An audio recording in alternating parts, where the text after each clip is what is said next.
Olá, sejam muito bem-vindos ao meu canal, doutora Sandra Chagas, cirurgiã dentista, e o assunto de hoje é um tema que me pedem muito e que há muita dúvida, que são os probióticos, pré-bióticos, simbióticos e vamos falar até de pós-bióticos. Eu vou explicar para vocês a diferença de cada um deles.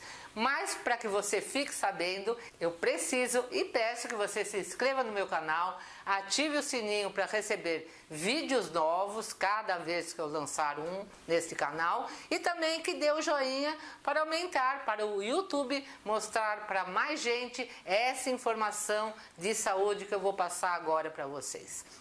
Em primeiro lugar, vocês têm que entender como que funciona a flora intestinal, hoje chamada de microbiota intestinal ou até microbioma intestinal.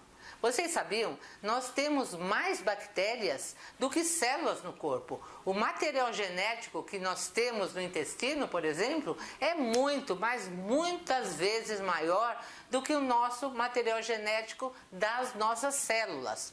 E essas bactérias tem que estar em harmonia. Quando há um desequilíbrio, se chama disbiose. Então, quando tem mais bactérias ruins do que boas, o nome é disbiose. Ao contrário, se essas bactérias estiverem em equilíbrio e tiver mais bactérias boas do que ruins, o nome é simbiose. Então, para você ter uma boa saúde, você tem que estar em simbiose. Caso contrário, os nutrientes, os micronutrientes não vão ser absorvidos e não vão ser transportados para o corpo. Essas bactérias selecionadas que fazem a absorção dos nutrientes e o transporte através do nosso organismo. Há uma síndrome que se chama Leaky Gut Syndrome, que eu vou explicar para vocês como que funciona, o que ocorre quando há desequilíbrio no nosso intestino. Então, o nome correto, eu vou até escrever aqui para vocês: Leaky Gut Síndrome. O que ocorre? As células do nosso intestino, da parede intestinal, os enterócitos, são assim, ó, grudadinhos um com o outro. Quando o nosso intestino sofre alguma agressão, por exemplo, você come glúten, leite, laticínios em geral, né? E até o estresse. O que vai ocasionar? Essas células que são juntinhas, elas vão ficar assim, ó. Vai abrir um espaço aqui. E aqui temos o vaso sanguíneo, né? O sangue. Então, vai ocorrer o quê? Toxinas, pedaços de proteínas, tudo isso vai passar por aqui. Não vai ser mais filtrada a toxina e os elementos ruins. Vai passar tudo que é porcaria, vai cair na corrente sanguínea e aí vai ocasionar um monte de coisas, inclusive doenças autoimunes. Eu já expliquei isso aqui em outros vídeos, mas não custa reforçar. E esse nome, o que quer dizer? Justamente isso, intestino vazado. Porque vaza, né? Começa a entrar tudo que é porcaria aqui.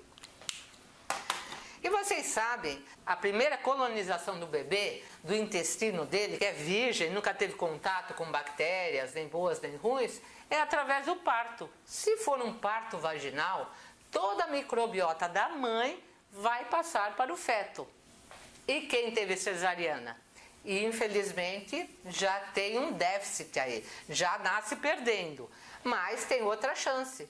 O aleitamento materno, através da amamentação, também se consegue uma boa microbiota intestinal. E quem não teve nenhum desses, vai ter que tomar, consequentemente, os probióticos que a gente vai explicar um pouquinho mais para frente. Então, gente, eu acho que ficou bem entendido. Se você tiver um equilíbrio entre as bactérias boas e as ruins, tendo maior quantidade de boas, você vai ter uma imunidade alta, vai ter mais energia, porque é no intestino grosso que é responsável por 10% da energia do nosso corpo, vai ter fabricação da vitamina K, vai até perder peso, porque tem bactérias específicas para a perda de peso. Tem gente que não consegue emagrecer porque falta essa bactéria na flora intestinal. E vai ter o melhor humor, evitando depressão. Por quê? 80 a 90% da produção de serotonina, que é um hormônio do bem-estar, da felicidade, do humor,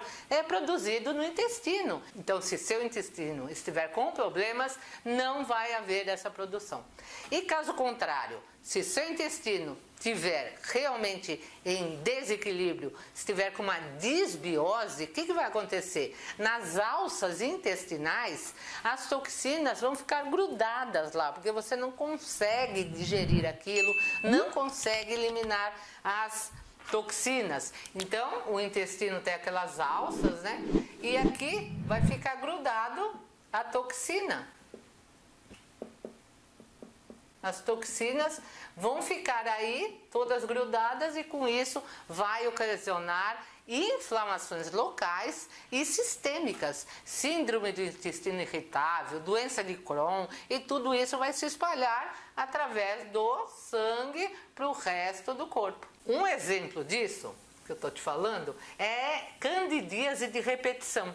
Tem um bacilo que se chama bacilo de Doederlein.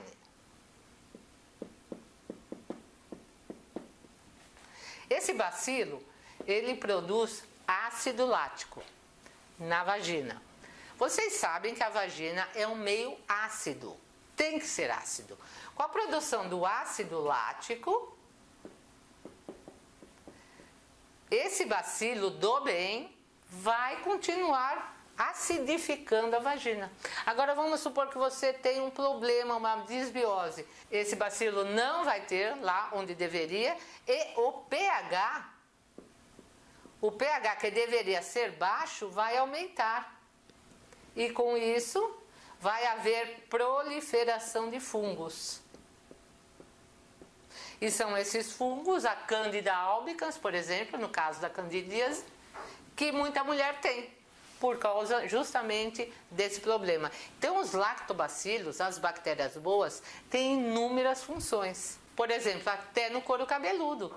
Tem um lactobacilo lá específico para a saúde do fio do seu cabelo. Porque se houver uma modificação do pH, pode ocasionar até feridas no couro cabeludo. Inclusive, hoje em dia, a parte de cosméticos está tão avançada que existem pré-shampoos que você pode passar, deixar 15 minutos e depois fazer a sua lavagem normal. Esses pré-shampoos têm probióticos lá dentro, que vão equilibrar o pH do seu couro cabeludo.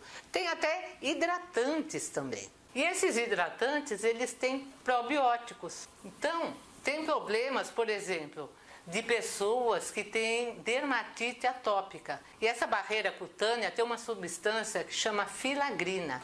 Então, esses hidratantes se passa na pele e ele reconstitui essa barreira cutânea. Porque com a dermatite atópica a pessoa se coça muito e aí causa feridas, entra bactéria, entra fungos. Então já existe no mercado esse tipo de hidratante. Existe também lactobacilos que aumentam a produção de ácido hialurônico. Outros que previnem acne ou até curam a acne. Mas agora você pode estar perguntando, então eu vou comprar aquele lactobacilo, né? Aquela bebida fermentada que tem lá no mercado.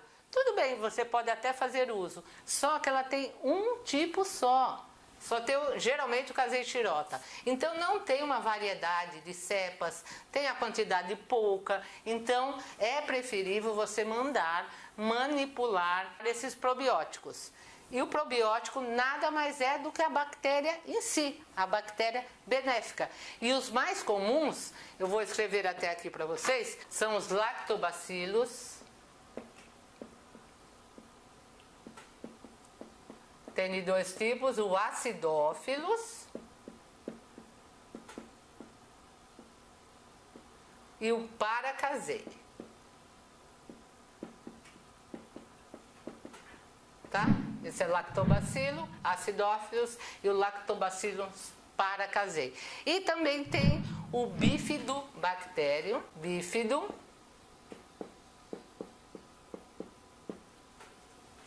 e o outro é o Bifidobacterium lactis. Então esses 4 aqui, ó, são os mais comuns. Então, se for mandar manipular, eu não vou falar quantidade, por quê? Porque eles são específicos, até para clareamento de pele, para crescimento de cabelo, para aumento de colágeno. Então, são específicos. E você pode manipular uma receita assim, que é até geral, mas eu não vou dar as quantidades. Tem até em lojas de suplementos que já vem prontos, então fica ao seu critério procurar um que tenha o maior número de cepas possíveis e de UFC, que são unidades formadoras de colônia. Então, que tenha o maior número de cepas, tá? E UFC, cepas e UFC. Você encontra vários bons no mercado. Então, acho que ficou claro o que é probiótico. Probiótico é justamente as bactérias em si. Mas, como a gente, essas bactérias precisam comer. E o que elas comem? Fibras, hortaliças, casquinhas de frutas.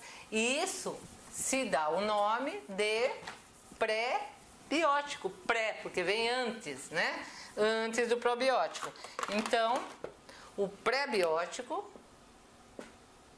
é o alimento da bactéria.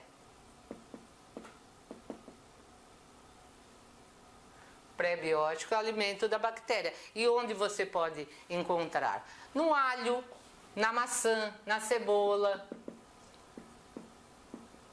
No alho. Manga também, essas frutas têm. Manga, maçã,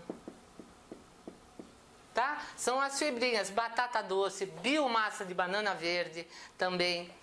Então, não adianta só você consumir o probiótico, você tem que também ter o pré-biótico, tá bom? Para alimentar as bactérias boas. E o que seria o simbiótico?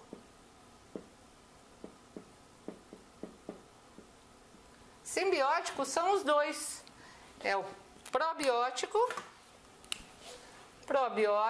mais o pré-biótico. Pré e o pró. Você já compra também pronto, tá bom? Compra os dois, né? Numa cápsula só. Então vai vir os dois, o alimento da bactéria e a própria bactéria. Então nós falamos de probiótico, pré-biótico, simbiótico, e tem mais um que muito pouca gente fala, que é o pós-biótico. Vou escrever aqui para vocês. O pós-biótico é através do pré-biótico que ele se forma, que é o pós-biótico. Ele é formado de ácidos graxos.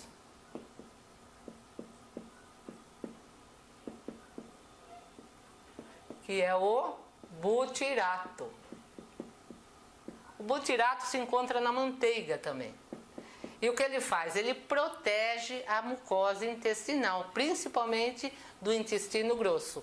E com isso você vai ter diminuição de fungos, de salmonela e até de infecções urinárias. Eu tenho certeza que você entendeu. Mas como é muita coisa, talvez fique com alguma dúvida. E aí pode deixar nos comentários que eu respondo a todo mundo. E se você gostou, compartilhe esse vídeo. Muita gente não sabe o que é pós-biótico, pré-biótico, toda essa baguncinha aí, que eu acho que eu expliquei bem. Mas se ficou alguma dúvida, você pergunte e eu vou te responder. Compartilhe para mais gente ficar sabendo como que é o nosso intestino e até outras partes do corpo, como eu expliquei, né? A pele, couro cabeludo, tudo a gente precisa desses bichinhos. Participe do meu grupo de Telegram, o link está aqui na descrição, e me siga no Instagram, que todos os dias eu coloco mais informações lá, diferente do que as que tem aqui no YouTube. Eu te espero no próximo vídeo. Até lá!